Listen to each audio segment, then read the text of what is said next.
I still remember the sound before I felt the pain. The sharp crack of bone against enamel, my head snapping back, and the taste of blood flooding my mouth. My dad's face was so close I could see every pore, every twitch in his jaw. "You think you get to keep your paycheck when your sister needs it?" he growled, his breath heavy with coffee and cigarettes. My knees buckled as my hand flew to my mouth. Warm blood seeped through my fingers. I felt the gap instantly. My front tooth gone. I wanted to speak to explain that I'd already paid half her rent last month, bought her groceries twice, and covered her phone bill. Please subscribe to our channel and tell us in comments from where are you watching this video. But before I could say a word, my mom's voice cut through sharp and almost gleeful. "Parasites should learn to obey," she said, smiling like she'd just won something.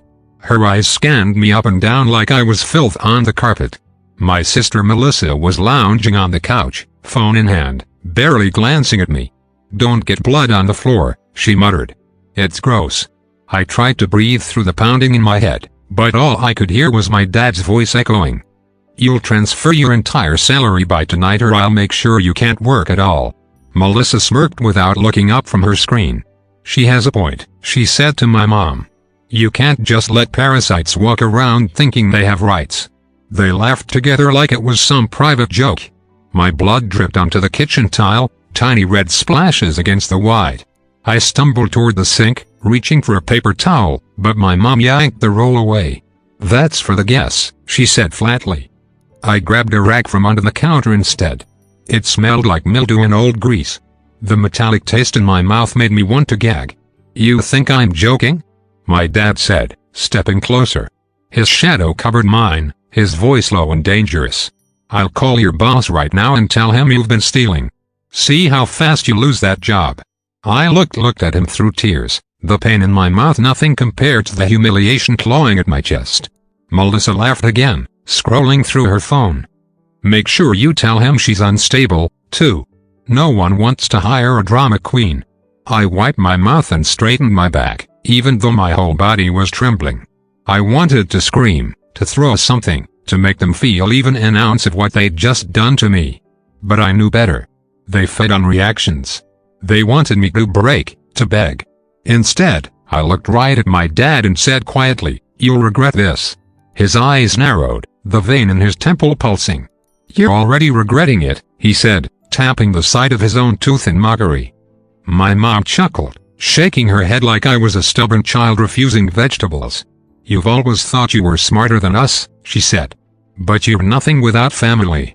Remember that." Melissa finally set her phone down. "Actually, let's make this easy," she said. "Just give me your banking password. I'll transfer it myself." I stared at her, the audacity almost surreal. "You've lost your mind," I said. Her face hardened. "No, you've lost your place in this family, and it's about to get worse if you keep talking." I walked out of the kitchen slowly, holding my jaw. My dad called after me, "Don't be late with that transfer." The sound of their laughter followed me down the hallway, every note like a nail in my spine. I locked myself in my bedroom, sinking onto the floor. The mirror on my dresser caught my reflection. Swollen lip, missing tooth, eyes swollen with rage. I touched the empty space in my mouth and felt something else take root in me. It wasn't just pain. It was a quiet, burning clarity. For years, they'd taken from me my money, my time, my dignity, and called it family duty. For years, I'd told myself that if I just gave enough, they'd see my worth. But tonight, with my tooth shattered on the kitchen tile, I finally understood. They would never stop. Not unless I made them. And I wasn't going to make them pay with fists or screaming. I was going to make them choke on something much bigger, something they couldn't spit out. I picked up my phone and opened a blank note. One by one, I typed the first pieces of a plan I'd never dared imagine before. My hands were still shaking, but this time it wasn't from fear. I didn't sleep that night. The throbbing in my jaw kept time with every idea that ran through my head. I lay in the dark, staring at the ceiling, thinking of every time they'd called me a leech, a burden, a mistake.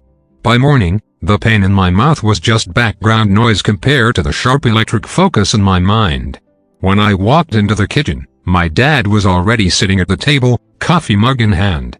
Melissa was in her robe, scrolling her phone, and my mom was frying eggs like nothing had happened.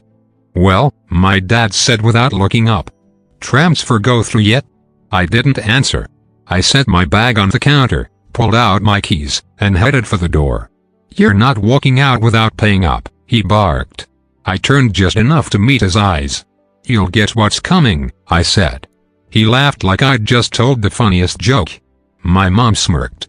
She's finally learning to threaten like family. I drove straight to work, but not to clock in. I'd been there long enough to know how things ran, where files were kept, who talked to who, and most importantly, who owed favors. And one person in particular owed me more than one. 3 years ago, I'd covered for my coworker, Trent, when he messed up a huge client order. It saved his job, and Trent had never forgotten. When I told him what my parents had done, his eyes went wide. "That's insane," he said. "And I think I can help you." He leaned closer. "You know that thing you've been working on for months? The one you never showed anyone?" I nodded slowly. "It's good. Real good. But if you want to make it worth something, we can make sure your name's on it in a way they can't touch." Trent was right. The project was mine. An efficiency system I'd built for our biggest client. If it worked, it would be worth more than my entire annual salary. And my parents, if they ever got wind of it, would find a way to bleed it dry.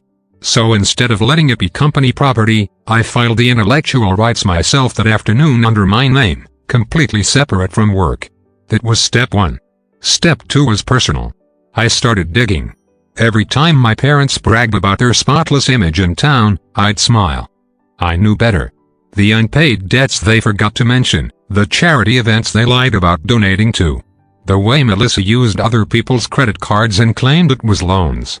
It was all there in receipts, emails, and even a few photos I'd kept out of habit. All I had to do was connect the dots. At home, they thought I'd gone quiet because I was scared. That made them bolder.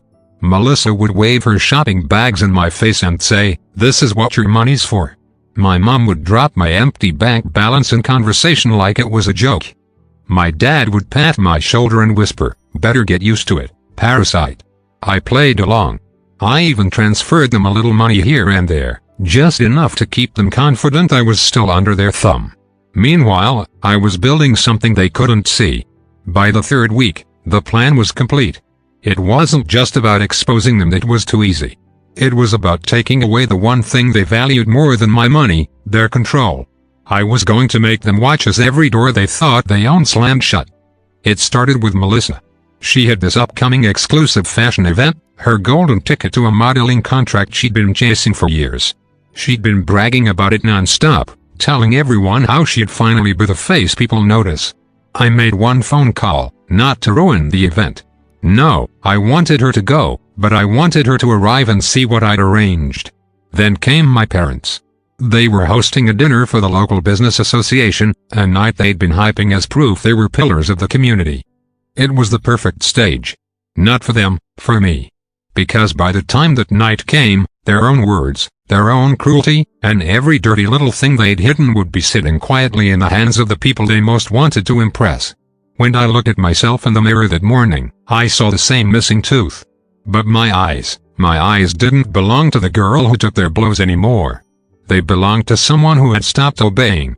And they were about to learn what happens when a parasite bites back. The night of the business association dinner, the house smelled of expensive catering and desperation.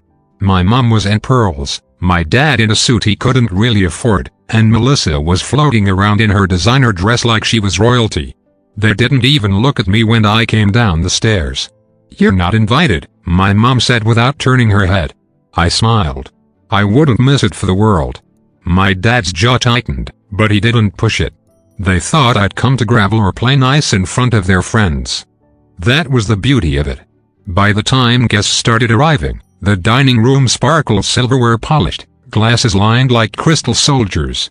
I stayed near the edge of the room, silent, watching. Every handshake my dad gave was an act. Every compliment my mom dished out a performance. Melissa was busy live streaming her outfit to her followers. Then I saw him, Mr. Keller, the association president, a man whose approval my dad had chased for years. and in his hand, I saw the thick sealed envelope I'd sent 2 days earlier. My mom leaned in, reading over his shoulder, her pearls trembling against her neck. Melissa stopped mid-laugh, glancing between them. The air shifted. Whispers started. People who'd been smiling minutes ago now stared with furrowed brows. One woman actually stepped back from my mom like she'd been burned. My dad tried to chuckle to wave it off, but Keller's voice was clear and sharp. "Your name doesn't belong on our board, Tom. Not after this." I moved before they could find me in the crowd. Slipping out through the side door, I crossed the street to the cafe where Trent was waiting. From the window, we had the perfect view of the entrance. Within 20 minutes, guests were leaving in clusters, some not even saying goodbye. Melissa came out first, her phone clutched like it might save her, but her face blotchy and wet. She had been told the fashion event was full. After all, no more spots, not even for influencers. Funny how that happened right after her name started circulating in the same sentence as credit fraud. Then my parents emerged. My dad's tie was loose, his eyes darting around like he was searching for a lifeline. My mom's lipstick was smudged, her pearls gone. They stood on the sidewalk alone, the buzz of conversation gone. For the first time, they weren't the center of the room. They were just no one. I stepped outside, letting my heels click against the pavement. When they saw me, my mom's mouth opened, but nothing came out. My dad's voice cracked. "You." I held up my phone. A single picture filled the screen. My broken tooth taken the night he had knocked it out. Underneath one sentence. This is where it started. I didn't yell. I didn't have to. I just looked at them the way they'd always looked at me, like they weren't worth the air they took up. Then I walked past, brushing Melissa's shoulder just enough to make her flinch. By the time I turned to the corner, I could hear my mom hissing something at my dad, her voice tight and desperate. It didn't matter. Their perfect little world had cracked, and the pieces were never going back together. They'd built their lives on control, and now they had none. And every time they thought about how it happened, they'd remember the night they laughed in my face and how the parasite they thought they owned had made them choke on their own pride. Please subscribe to our channel and tell us in comments from where are you watching this video.